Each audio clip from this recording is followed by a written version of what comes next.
பாஜக வேட்பாளர் பட்டியல் இன்று வெளியாகும் என எதிர்பார்க்கப்படுகிறது. சட்டமன்ற தேர்தலில் பாஜக சார்பில் போட்டியிடும் வேட்பாளர்கள் பட்டியல் இன்று வெளியாகும் என சொல்லப்படுகிறது. அண்மை செய்தியாக பார்க்கின்றோம். என்டிஏ கூட்டணியில் அதிமுக கூட்டணியில் பாஜக 27 தொகுதிகளில் களம் காண்கிறது.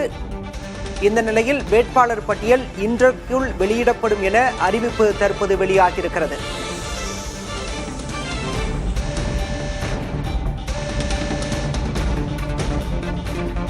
பாஜகவில் யார் யார் எந்தெந்த தொகுதியில் போட்டியிடலாம் என்ற தகவலும் வெளியாகி இருக்கிறது. அண்மை செய்தியாக பார்க்கிறோம்.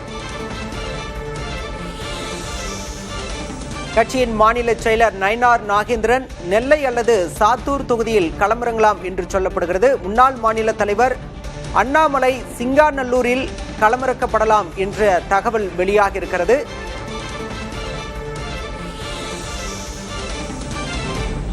முன்னாள் மத்திய அமைச்சர் பொன் ராதாகிருஷ்ணன் நாகர்கோவிலில் களமிறக்கப்படலாம் என்றும் சொல்லப்படுகிறது. சட்டமன்ற தேர்தலில் பாஜக சார்பில் போட்டியிடும் வேட்பாளர்கள் பட்டியல் இன்று வெளியாகும் என்ற தகவல் தற்போது வெளியாகியிருக்கிறது.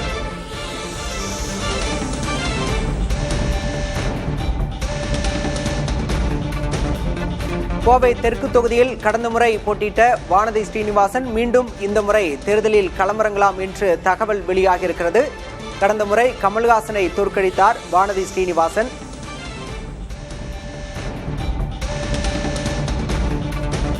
விவரங்களோடு செய்தியாளர் விக்னேஷ் முத்து இணைந்திருக்கிறார். விக்னேஷ் முத்து, கூடுதல் விவரம். பாலா, பாரதிய ஜனதா கட்சிக்கு வருகிற சட்டமன்ற தேர்தலில் அதிமுக தலைமையிலான என்டிஏ கூட்டணியில் கிட்டத்தட்ட 27 இடங்கள் அதிகாரப்பூர்வமாக ஒதுக்கப்பட்டிருக்கிறது. இதற்கான இறுதிக்கட்ட நகர்வு சம்பந்தமாக தற்பொழுது சென்னை டி நகரில் இருக்கக்கூடிய கமலாலயத்தில் பாஜகவுடைய மாநில தலைவர் நயினார் நாகேந்திரன் மூத்த கட்சி நிர்வாகிகள் மற்றும் தலைவர்களுடன் ஆலோசனையில் ஈடுபட்டு வருகிறார். மிக முக்கியமாக இந்த 27 தொகுதிகளில் யார் யார் களமிறங்க வேண்டும், எந்தெந்த தொகுதிகள் என்பது கிட்டத்தட்ட இறுதியாகிவிட்டது. ஒரு சில இடங்கள் தான் தற்பொழுது அந்த சற்று குழப்பமாக இருக்கிறது. ஆனால் அது சம்பந்தமாகத்தான் இந்த ஆலோசனை என்பது நடைபெற்று வருகிறது. இந்த முறை மாநில தலைவராக இருக்கக்கூடிய நயினார் நாகேந்திரன் சாத்தூர் அல்லது திருநெல்வேலி சட்டமன்ற தொகுதியில் நேரடியாக களமிறங்க வாய்ப்பிருப்பதாக தெரிவிக்கப்பட்டிருக்கிறது. திருநெல்வேலி சட்டமன்ற தொகுதியில் கடந்த முறை போட்டியிட்டு வெற்றி பெற்ற நயினார் நாகேந்திரன் இம்முறை சாத்தூர் தொகுதியில் போட்டியிடுவதற்கான வாய்ப்பு என்பது அதிகம் இருப்பதாக தெரிவிக்கப்பட்டிருக்கிறது. அதே போன்று மத்திய இணையமைச்சர் நாடாளுமன்ற உறுப்பினருமான எல் முருகன் இந்த சட்டமன்ற தேர்தலில் போட்டியிடுவது கிட்டத்தட்ட இறுதியாகிவிட்டதாக பாஜக தரப்பில் தெரிவிக்கப்பட்டிருக்கிறது. அவர் அவினாசி தனி தொகுதியில் களமிறங்குவதற்கான வாய்ப்பு தெரிவிக்கப்பட்டிருக்கிறது.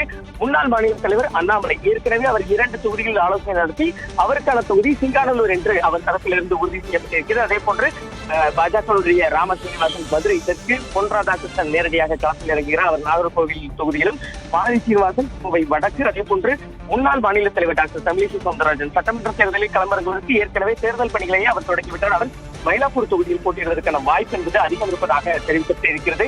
விஜயதாரணி அவர் ஏற்கனவே காங்கிரஸ் கட்சியில் சட்டமன்ற உறுப்பினராக இருந்தார். அவர் விளவங்கோடு சட்டமன்ற தொகுதியில் களமிறங்குவதற்கான வாய்ப்பு என்பது அதிகமாக இருக்கிறது. அதே நேரத்தில் துறைமுகம், குளச்சல், கேவிக்குப்பம், வாசுதேவநல்லூர், திருப்பூர் தெற்கு, பத்மநாபபுரம் உள்ளிட்ட இடங்களில் பாஜக அந்த 27 தொகுதிகளில் தங்களுடைய முக்கிய தொகுதியாக இருக்கிறது. அதற்கு முன்னுரிமை அளித்திருக்கிறது. ஒரு சில தொகுதிகள் என்பது இறுதி செய்யப்பட்டு வருகிறது. தொடர்ச்சியாக இன்றைய தினம் அந்த 27 தொகுதிகள் பாஜக எந்தெந்த தொகுதிகளில் களமிறங்க இருப்பது என்ற அதிகாரப்பூர்வ அறிவிப்பை பாஜக இன்று மதியத்திற்குள் வெளியாகும் என்று பாஜக தரப்பில் தெரிவிக்கப்பட்டிருக்கிறது. அதற்கான ஆலோசனை தான் தற்பொழுது கமலாலயத்தில் தொடர்ச்சியாக நடைபெற்று வருகிறது. இந்த 27 தொகுதிகளுக்கான பட்டியல் வெளியான பிறகு டெல்லியில் பிரதமர் நரேந்திர மோடி தலைமையில் இதற்கான ஆலோசனை கூட்டம் நடத்தப்பட்ட 27 இடங்களில் யார் யார் களமிறங்குவார் என்ற விவரங்கள் என்ற சம்பந்தமான ஆலோசனை இறுதி செய்யப்பட்டு உடனடியாக இந்த வாரத்தின் இறுதியிலேயே 27 இடங்களுக்கான பட்டியல் மற்றும் வேட்பாளர் பட்டியலை பாஜகவுடைய தேசிய தலைமை டெல்லியில் இருந்து வெளியிடும் என்று பாஜக தரப்பில் தெரிவிக்கப்பட்டிருக்கிறது. பாலா, விரிவான தகவல்களுக்கு நன்றி விக்னேஷ்.